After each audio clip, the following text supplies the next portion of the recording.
Good morning, Unity. Good morning, good morning.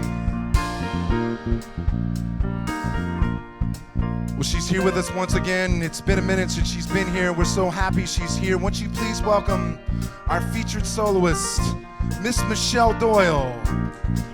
Thank you very much. Good morning. I'm so happy to be here this morning. Merry Christmas, everybody.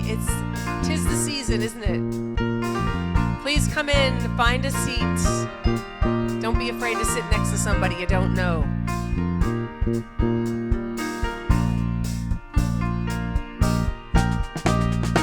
Standing outside the door of love and mercy, you wonder if there's a place there for you. You know there's peace inside, but still you're searching for someone who understands the pain you've been through. Well, the door's unlocked, the lights are on. What are you waiting for? Come on in, welcome home. You are loved, you belong right now. No matter where you've been, just come on in.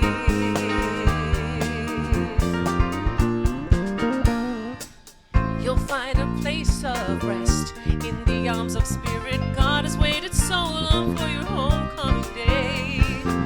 God knows the peace you see and the hurt you're feeling. Spirit wants to hold you and wipe your tears away. Well, the Father waits with open arms, and God is calling out your name. Come on in, welcome home. You are loved, you belong right now. No matter where you've been, just come on in.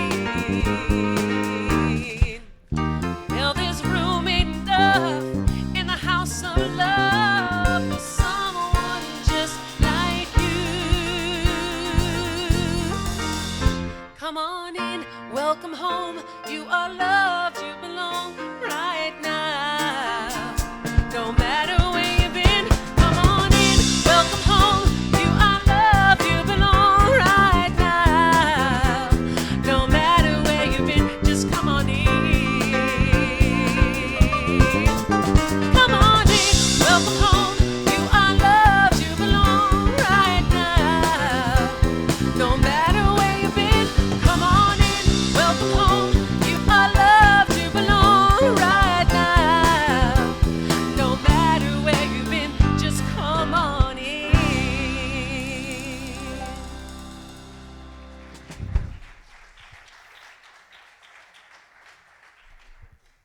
Good morning and Merry Christmas. We're avoiding a possible disaster since we walk around up here. Thank you.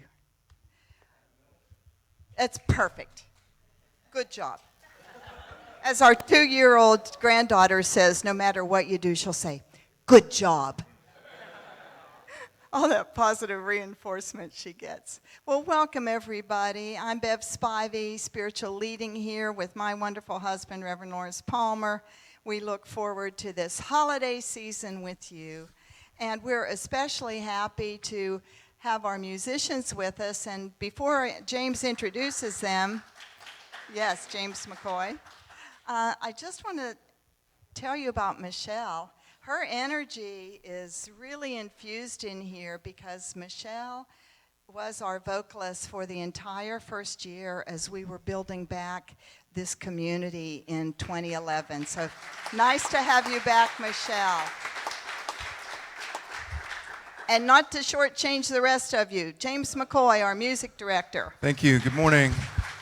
We have Mr. John Rose at the piano with us once again, and Mr. Jeff Renza at the drum set. You met Michelle, and we're going to be doing one of our favorite Christmas songs from Amy Grant this morning, and then also an arrangement that I put together of one of my favorite Christmas songs that I know you'll recognize. So. And in this holiday season, of course, we use some of the traditional songs that many of us remember from our childhood, and we want you to just enjoy this holiday season. So our theme for the entire year is One Humanity and Many Stories, and there have been very many paths through various versions of religion or no religion that brought us here today, and we really want to appreciate that as we settle into this service this morning, knowing each of us has a path, has a story, and how wonderful to gather together in that theme. And so now it's second Sunday of Advent, and I invite our board vice president to come and read us the Advent reading. Bob Wilson.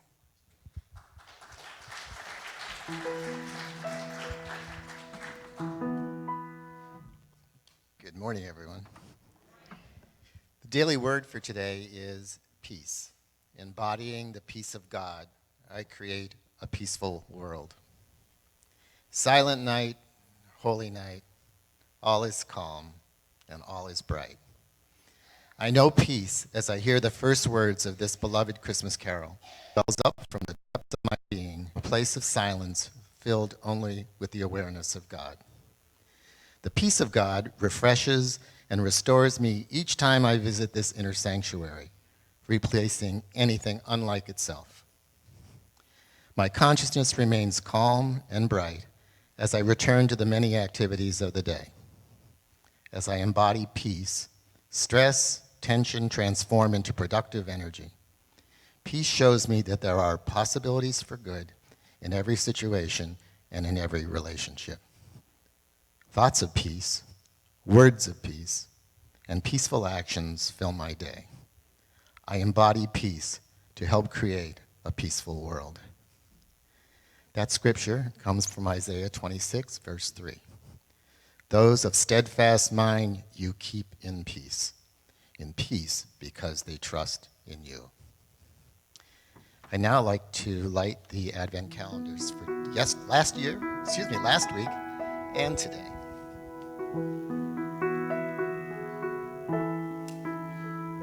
For last week, I light that of hope and faith. And for today, I light the candle of peace. Thank you, Bob. And let's just settle in now with a bit of centering prayer as we take in the Advent theme of peace into our heart today. We breathe in peace. We see ourselves living and being in peace.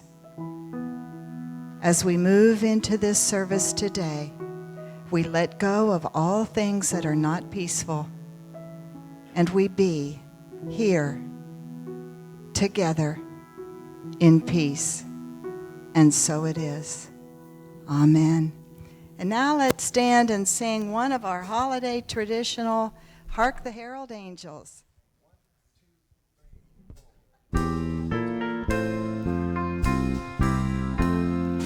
Hark the herald angels sing, glory to the newborn King. Peace on earth and mercy mild, good and sinners reconciled. Joyful all ye nations rise,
How nice to have a soloist who can hit the high notes, right?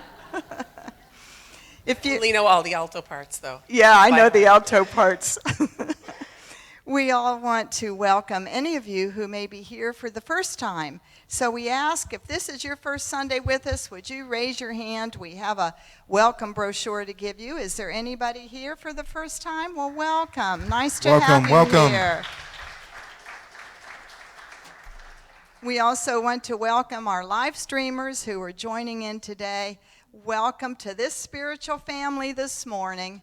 And all of you should know that our live stream is on our website, unitypompanobeach.org. It will be there all week if you want to tune in and take another look at the service.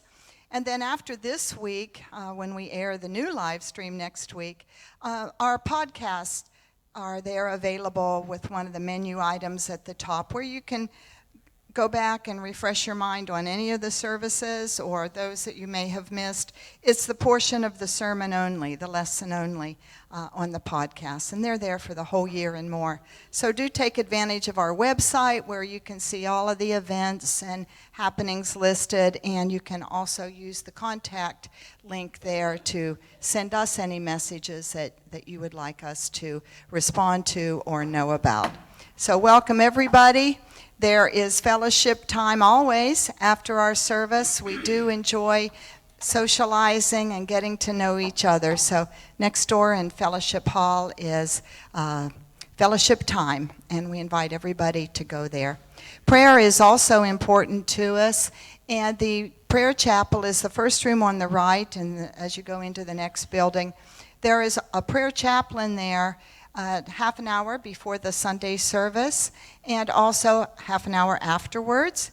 And then at the close of this service, our prayer chaplains will stand in the aisle and be available for prayer with you. These are people who are volunteering their service, not only on Sundays here, but every day of the week. They hold your prayer requests in their heart, and they pray with us and for us and as us all week long, a couple times a day. So these folks dedicated to prayer are also available to tell you how it is that Unity uses affirmative prayer. So take advantage of honing your prayer skills with our prayer chaplains. Today, yeah, come on in, welcome home. How'd that happen? There we are. We have a cookie exchange going on today. Some of us have made 6 dozen cookies, and then we will share them and take home an assorted 6 dozen. So if you're part of the cookie exchange, we're going to be in the children's area at 12:30. And if there are children here, we still have Sunday school, and Miss Liz will take you to your class in another one of the classrooms over there. So that's right after the service. We also have Sunday sessions at 12:30, meeting right in here. There's no food in this building, so grab your refreshments next door and chat for a bit, and then come over here for an hour with Reverend Lawrence as he covers any topics that you would like to discuss with him, and he'll share his thoughts on our theme for the month or whatever else strikes him to share. So Sunday sessions today. Also today, we're very excited to have been invited to our neighboring temple next door, just across the street. For several years, we've gone back and forth on a few things. We have a wonderful relationship with them. It's a conservative Jewish congregation, and this afternoon at 3 o'clock, they are honoring those among the Gentiles, the Christians and others, who assisted the Jews during the Holocaust. And I know they have a member of their congregation, a woman whom we've heard about, who actually was hidden in a potato bin. I don't recall whether it was 1 year or 2 years before they could get her out when she was just a little girl. So it's very meaningful to our Jewish neighbors, and if any of you can free up your afternoon, it's right next door at 3 o'clock. Lawrence and I know several of you are planning to go. We also have Saturday coming up with our women and men's group meeting. The women are going to be going to the Yellow and Green Farmers Market right here in Pompano. We're going to be meeting at 10 o'clock. Oh dear. Radiance, where are we meeting? At the... All right, Rita, part of Phil and his business as Neighborhood Transportation, are providing that van to take the women to the market. So if you can be here at 10 o'clock, we will be here at 9 o'clock.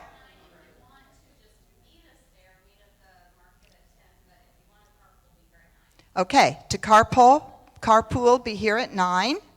If you want to just meet us at the market, be there at 10. You know you'll be able to find us, right? The ones laughing, having a great time, and being together. So we will see you at the market. Any women are invited to come to this. A good time to bring family, friends, neighbors, to invite people to get to know your spiritual sisterhood. The men are also having a wonderful day at Birch State Park. Forest bathing. And the women are going to meet with binoculars in the parking lot. Not really. Forest bathing, of course, is taking in the forest through all your senses and just enjoying that time of nature. We have such beautiful weather now, and it'll be walking, sitting, meditating. That too will meet at church right here at 9 o'clock for a carpool.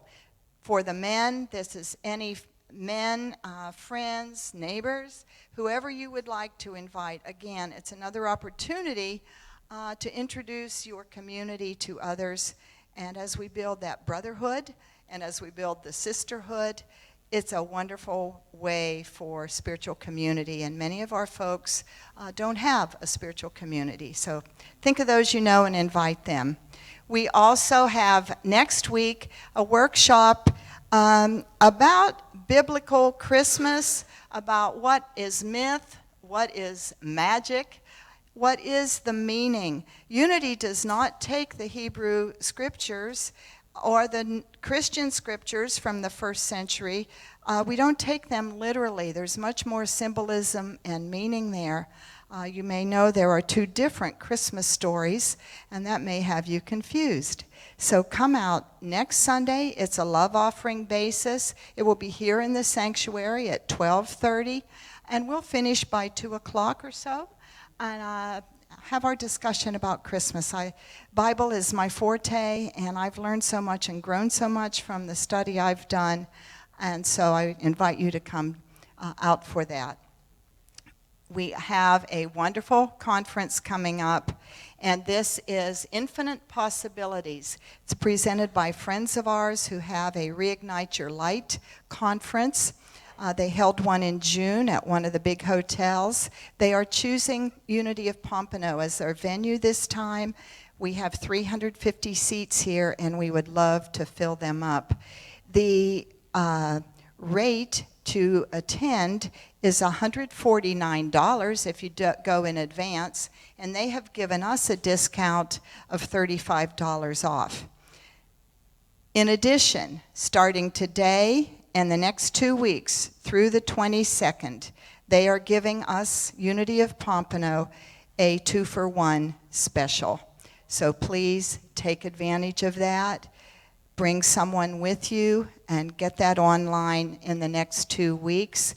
It's available on our website. You'll be able to see the coupon and how you do it. If you have any questions at all, just contact our office. But a 2-for-1 code is 2, F-O-R, 1, and it's a wonderful opportunity for $149 to bring someone with you to the conference. Lawrence and I are speakers, along with several others, including Don Miguel Ruiz Jr.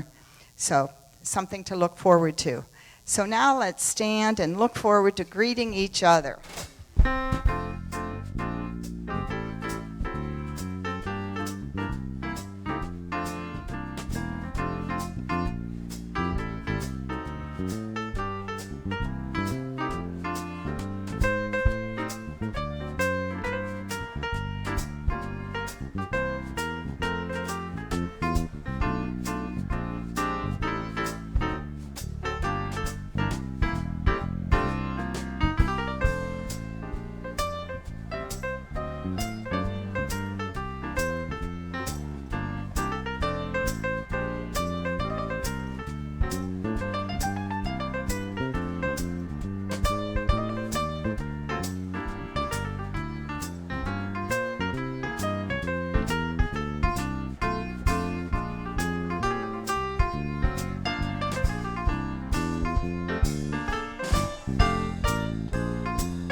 As we settle down and find our seats, I have to correct part of my announcement about the women's group.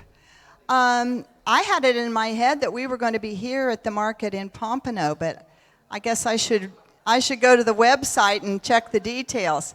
The women's farmers market is going to be the great one in Hollywood on Sheridan.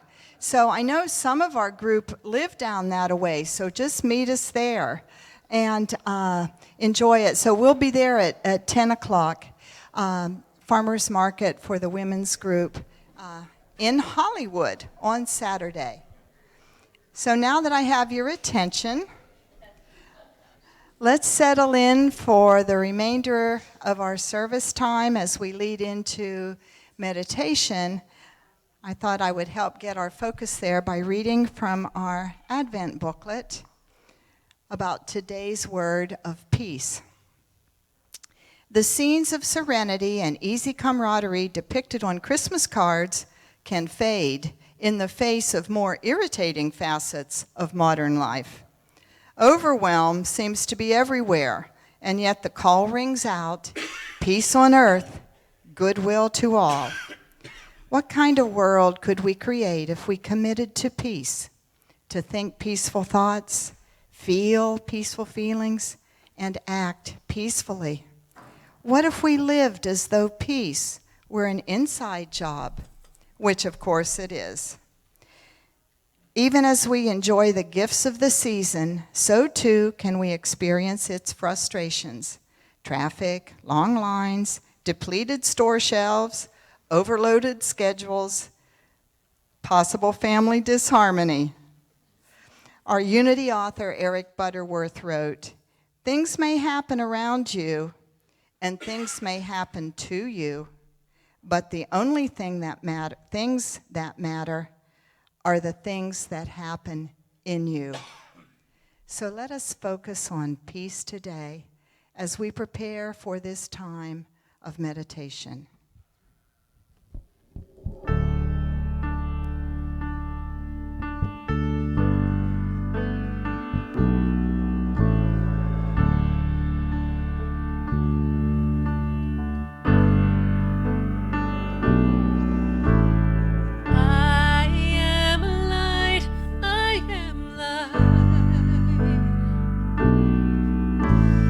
I am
You're now to settle into that very comfortable and familiar position for your body.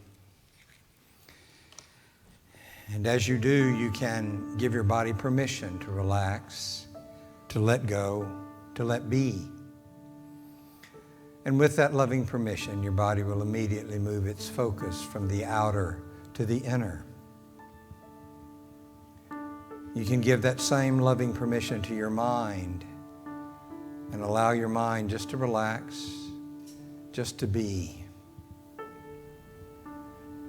With mind at ease and body at ease, your awareness is free then to commune with Spirit.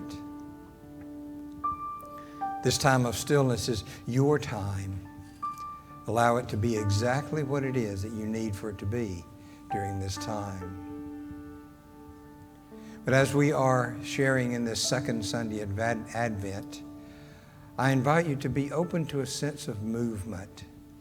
Last Sunday was the first Sunday. Today the second, the third, and the fourth, and Christmas Day are coming. And there's a very real sense in which we are moving in consciousness toward that day. But allow this movement to be gentle and to be peaceful and guided and safe. And as we move from one thought to another, from one idea to another, from one feeling to another, we can follow that guidance of Spirit that points the direction and is present with us every step of the way. So in this time of stillness, I invite you again to give yourself to this sense of movement, very deliberate, intentional, blessed movement toward that which is to come together.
And now as you prepare to move your awareness back to this time and space, back to your body, engage your mind, you know that you can bring with you into your body and your mind and your heart the essence of this experience in the stillness. And in this coming week, as you choose to, you can take a breath and recall this experience and be blessed all over again. So with a deep sense of gratitude for this opportunity to be together now and for that which goes with us, I invite you to take a deep, slow breath in through your nose and hold it for a moment and let it out slowly through your mouth. When you're ready, open your eyes and we will sing together, Alleluia. Alleluia. Alleluia. Alleluia. Alleluia. Alleluia. Alleluia.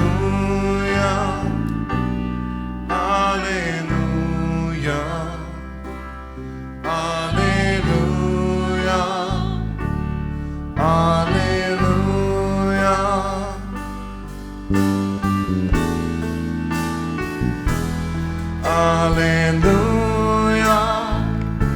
Alleluia.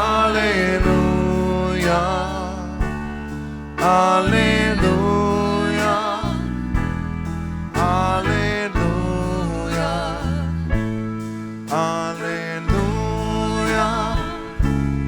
Alleluia. Alleluia. Alleluia. Alleluia.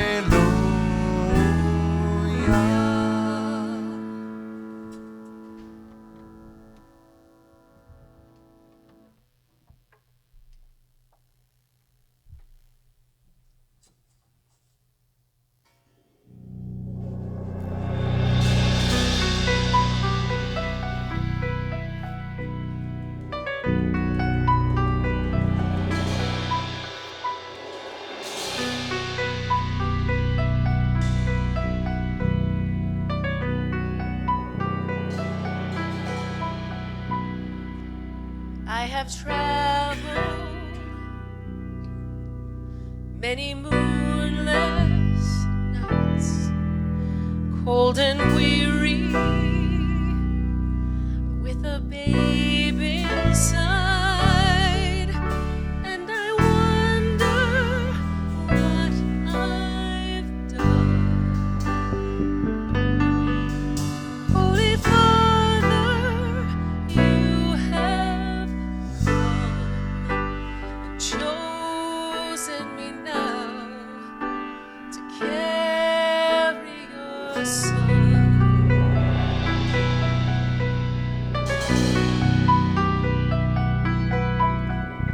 I am waiting with a silent prayer. I am frightened by the cross I bear in a world as cold as stone.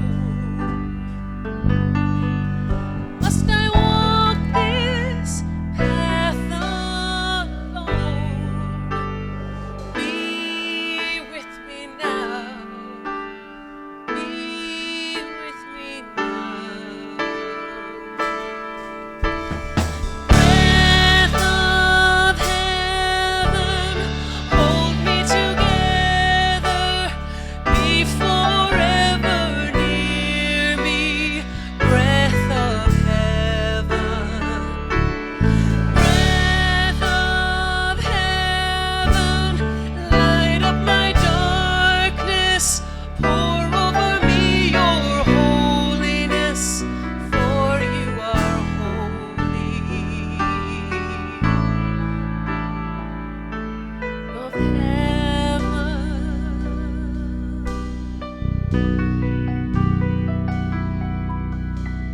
Do you wonder as you watch my face if another one should have place, but I offer all I am for the mercy of your plan. Help me be strong. Help me. Help me. Breath of heaven, light up my darkness. Pour over me your holiness, for you are holy. Breath of heaven, light up my darkness. Pour over me your holiness, for you are holy. Breath of heaven, hold me together, for you are ever near me. Breath of heaven, breath of heaven, light up my darkness. Pour over me your holiness, for you are holy. Breath of heaven, breath of heaven.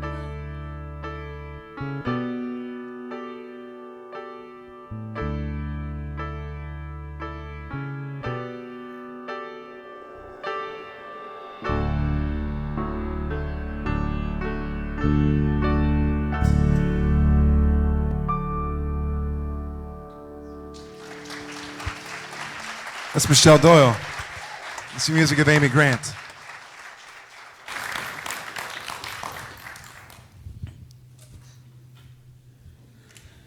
Thank you, band. I can't imagine why that's one of your favorite ones. Very good, very good. Well, welcome to the second Sunday of Advent. Now, just to refresh your memory a little bit about this season of Advent, you don't find Advent in the Bible. You don't find the instructions for it, even the word, in the Bible. We get the English word Advent from the Latin word advantageous. It's a Latin word that I can't get out at the moment. But it means coming. It means something is arriving. Something's on the way. And that word was used to describe this extended ceremony going up to Christmas. Now, here's a little interesting fact. Bev's going to be giving us a lot of interesting things next Sunday about Christmas. But did you know that Christmas came after Easter in the church count when they were putting things together? The church celebrated the life, death, and resurrection of Jesus in a big way, and then said, maybe we should celebrate Jesus' birth too. So it was after Easter had become very established and Lent was part of the church calendar that Advent came along. So it was afterwards, but it's still important. I love Advent, and I love Lent as well. And I have a personal goal that every year that I experience Easter and Christmas at a little bit deeper level than ever before, because it's very easy with the ceremonies that we have and rituals that we have. It's very easy to fall into the trap of doing the same thing over and over and over again. And a lot of people, a lot of churches do that, and some of them are blessed by that anyway. But I tend to want to have something a little different, to go a little bit deeper, a little bit broader, look at it from the backside instead of the front. So that's part of what's going on with me as we go through this time of Advent. Now again, Advent means something's coming. So we're moving from week 1 to 2 to 3 to 4 to Christmas. It gives us an opportunity to prepare ourselves to be fully open to the blessing that Christmas brings to us. Now, there are several different ways that we can look at this experience of Advent, several different perspectives, and we're just going to look at 2 of them today. One of those ways is through the traditional Judeo-Christian tradition of looking at it like we get out of the Bible, like if any of you grew up in a traditional church, the ideas that came out of that, the theology that comes out of that. That's one way of looking at Advent. And last week, as I shared with you, the context of Advent, the setting, the situation in which Advent started, the human condition that we find in traditional Christianity is that of being sinful, that of being lost, that of needing rescuing, needing redemption, needing forgiveness, needing healing. And out of that kind, I know we don't support all of that stuff in unity, but that's part of the tradition, the Judeo-Christian tradition, out of which unity came. So we have humankind in desperate need. That's the context. That's the starting point of Advent. And God's response to this tremendous human need that humankind had, this need to be rescued, to be redeemed, to be saved, if you will, God responded to that by giving a promise.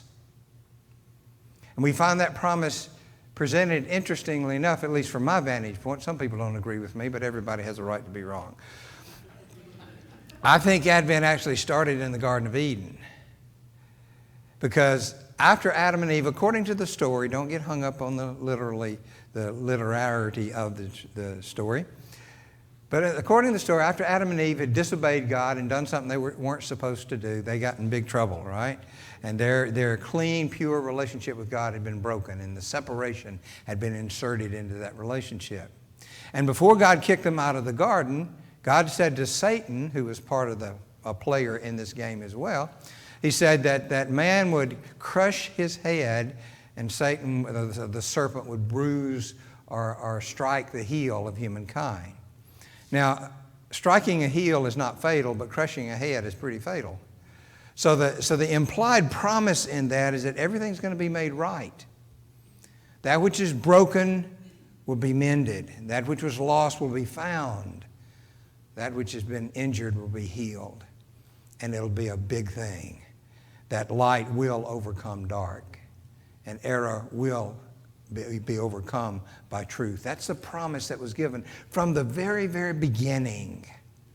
Now, if you read through the Old Testament carefully and deliberately, you're going to find this promise in several different forms repeated over and over and over again. One of the phrases that the prophets used was a word from God spoken to the Hebrews when God said, "I will be your God and you will be my people." We find that over and over and over as the Old Testament progresses. And then we even find it in the New Testament, quoted in the book of Hebrews, that same phrase, "I will be your God and you will be my people." That's quite a promise, you know. That's no small thing.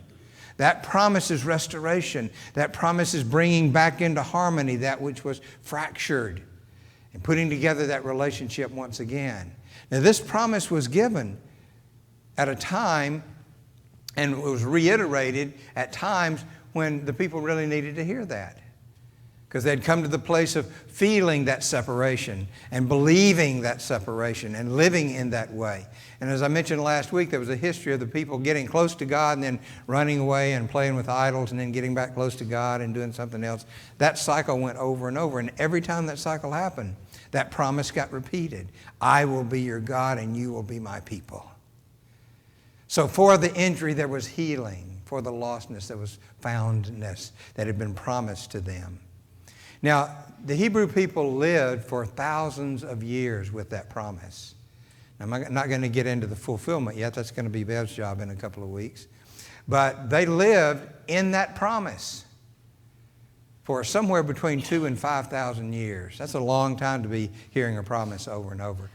You have somebody promise you you're going to do something. You know, somebody promises they're going to take the trash out in a half an hour, and 3 hours later it hasn't happened. Think how the Hebrews felt. But they hung on to that promise, and it was real to them. That's why the prophets kept repeating it over and over. It was powerful. It was theirs, and they hung on to that. And sometimes that's all they had to hang on to.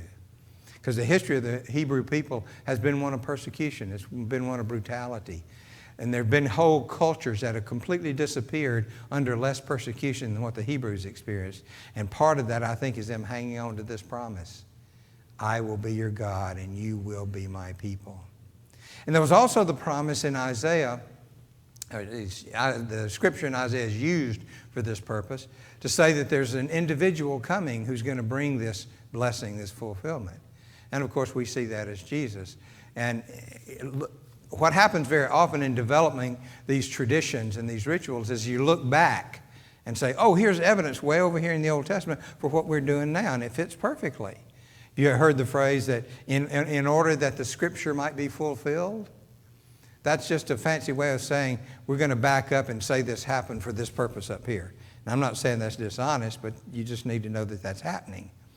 So all this information in the Old Testament got incorporated as the Hebrews moved along in their history. And even when we got to the New Testament and Jesus showed up, Jesus appeared then as the Messiah. But that's another story. Right now we're living in the promise. So the Hebrews lived for thousands of years with that promise that there was one coming. The Messiah was coming. The healer was coming. The sacrifice, the Savior was coming. And that's something they lived with all the time and took it with them. Now, there's another way to, at least one other way, to look at this whole process and this extended ceremony, and that is from the metaphysical point of view. Now, I see all of you doing this. Yeah. Okay, I'm safe now. We're away from the Bible. I can get back into metaphysics here. Metaphysics means, what does this mean to me right here, right now? What does it mean beyond the outer stuff that I'm seeing out there? What does it mean in here? And sometimes that's a whole lot more difficult than dealing with the stuff out there. But that's the way metaphysics works. So we said that last week that the context of this metaphysical perspective is this longing within us for wholeness.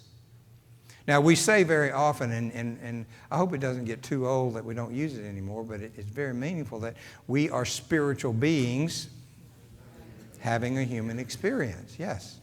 And we forget that sometimes.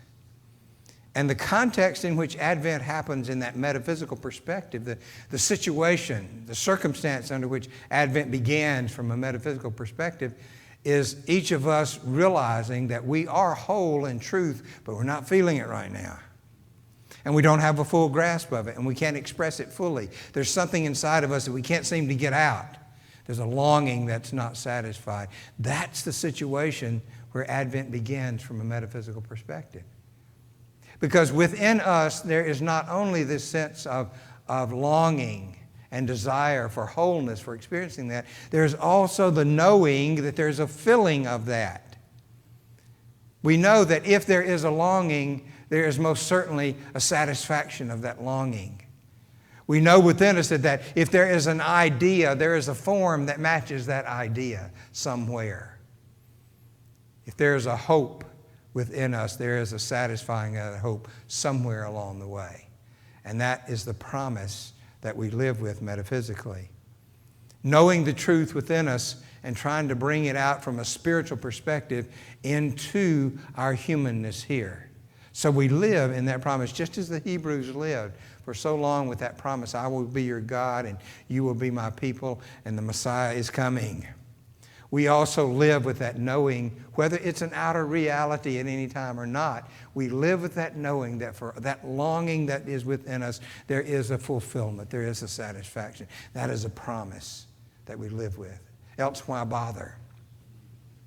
If we don't have that metaphysical hope, if we don't have that metaphysical belief, then why go to the trouble? Why not just blunder along through life and not worry about it and do whatever comes up and follow the defaults along the way?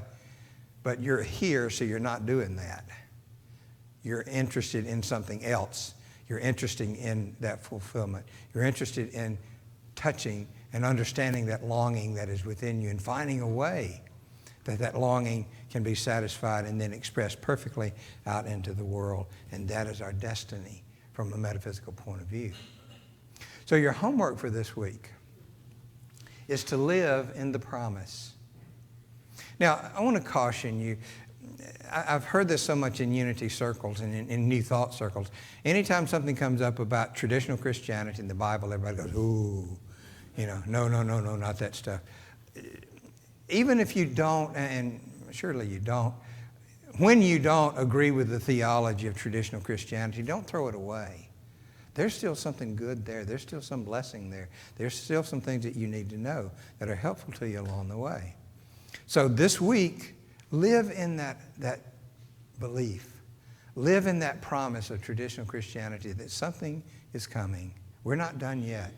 We haven't figured out what happens after this yet. so we know something is coming. Live in that hope, Live in that belief. Live in that promise like the Hebrews did for so long. And when you think about it, step into your metaphysical reality and live in that promise as well. That when you feel that longing in your heart to know, okay, this can be satisfied, this will be satisfied. When you wonder about something, you know that the answer is there somewhere. When you desire something, you know that the fulfilling of that is somewhere. When you have an idea, you know that there's a form that matches that idea. Live in that every opportunity you have. And bounce back and forth, if you will, between the traditional way of looking at things and the metaphysical way of looking at things. And see if there's not blessing in both of those. And let it be the second week of Advent. Don't go running off to the end, because that hasn't happened yet. Let it be right here, right now. Live in the promise, because the promise is there. Happy Advent.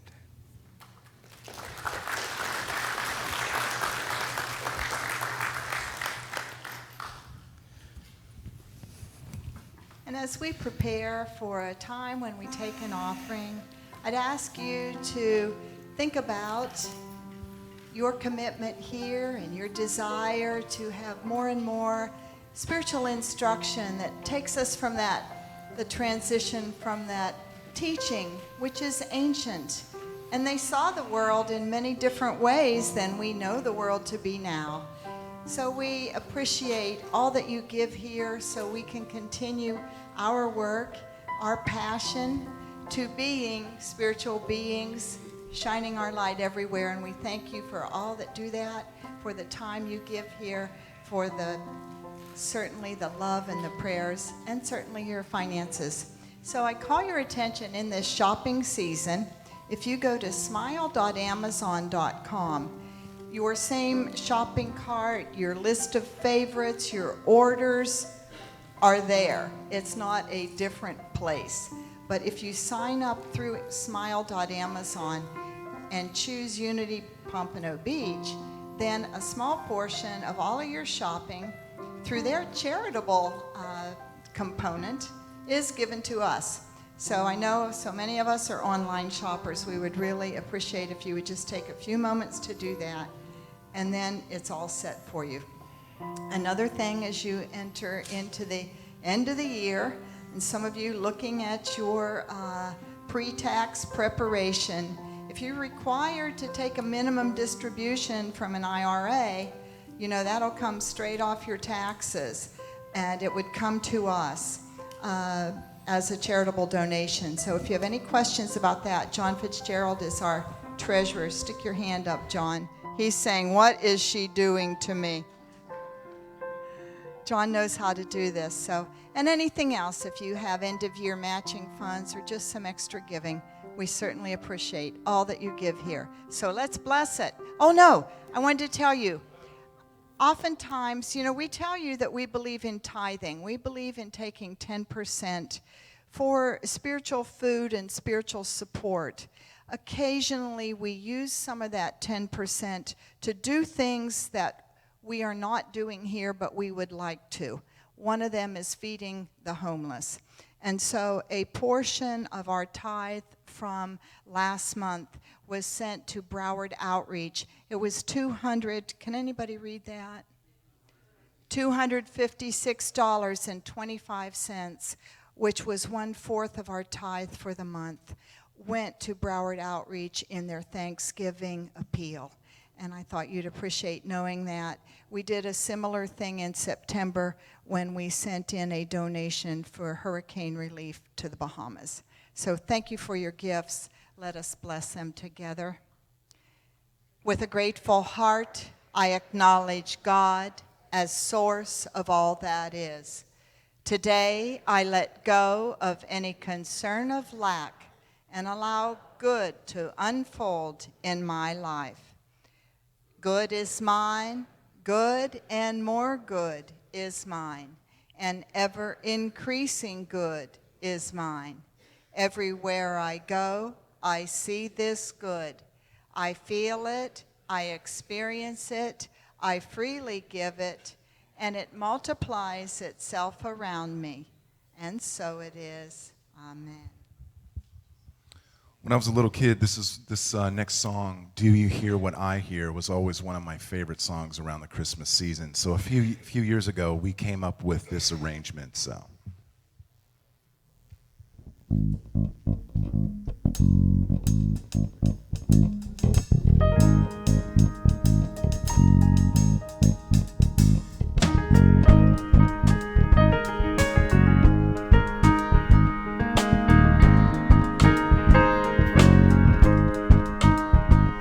Said the night wind to the little lamb, do you see what I see?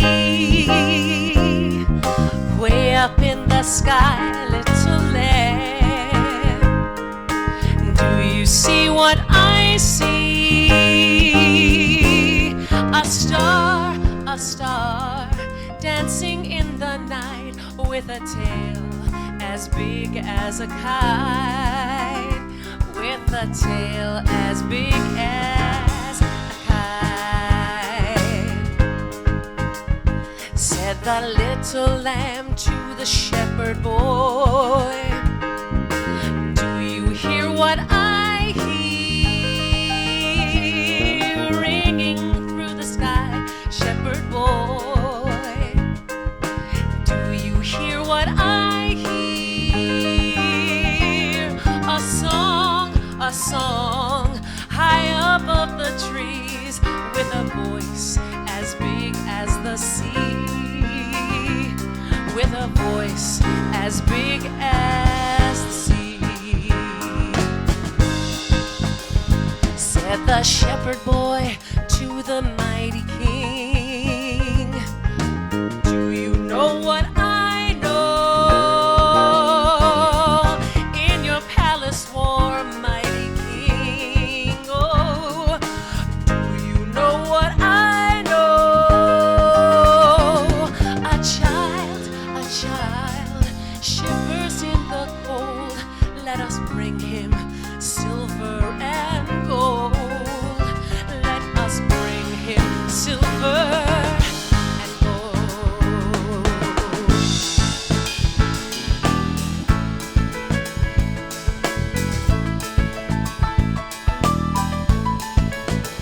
Said the king to the people everywhere, listen to what I say.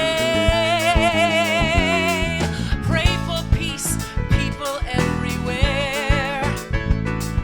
Listen to what I say. The child, sleeping in the night, he will bring us goodness and light. He will bring us goodness and light.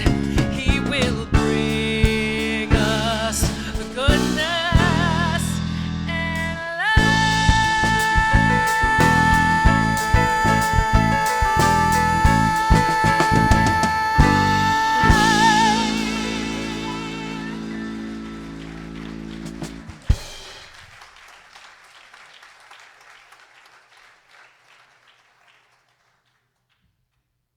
Are we prepared to give peace and goodness and light all to the world this week? Good. Our chaplains are taking some spots along the aisles for you to pray with them.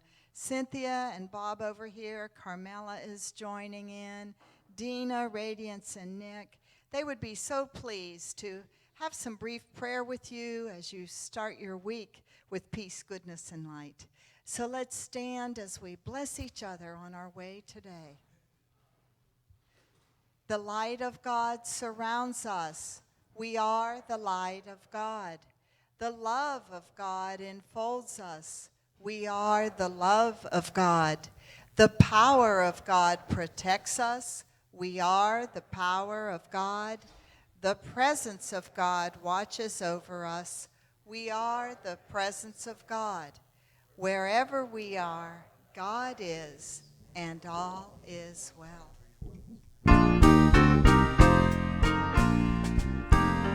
Let there be peace on earth, and let it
God bless everyone. Have a great week.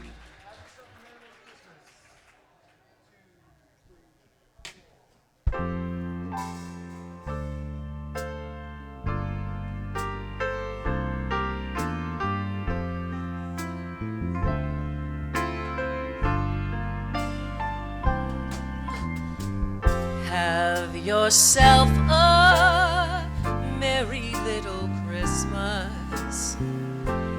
Let your heart be light.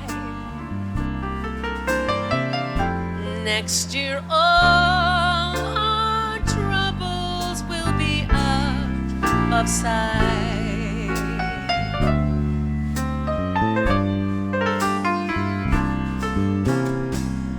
Have yourself a merry little Christmas. Make the Yuletide gay. Next year all our troubles will be miles away.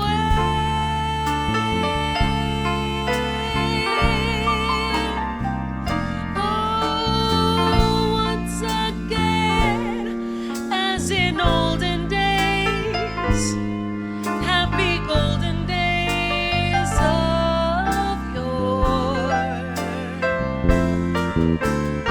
Faithful friends who are dear to us will be near to us once more. Someday soon we all will be together if the fates allow. Until then, we'll muddle through somehow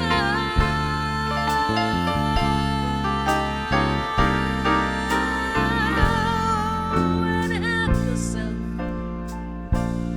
a merry little Christmas.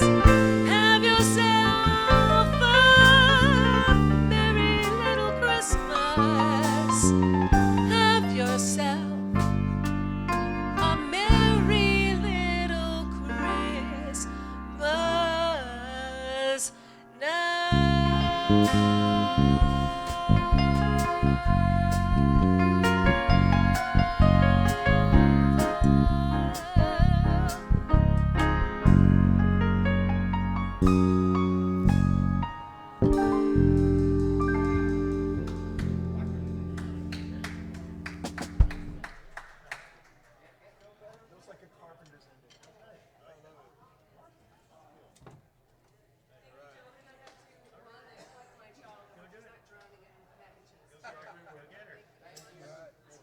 Good to see you. Merry Christmas.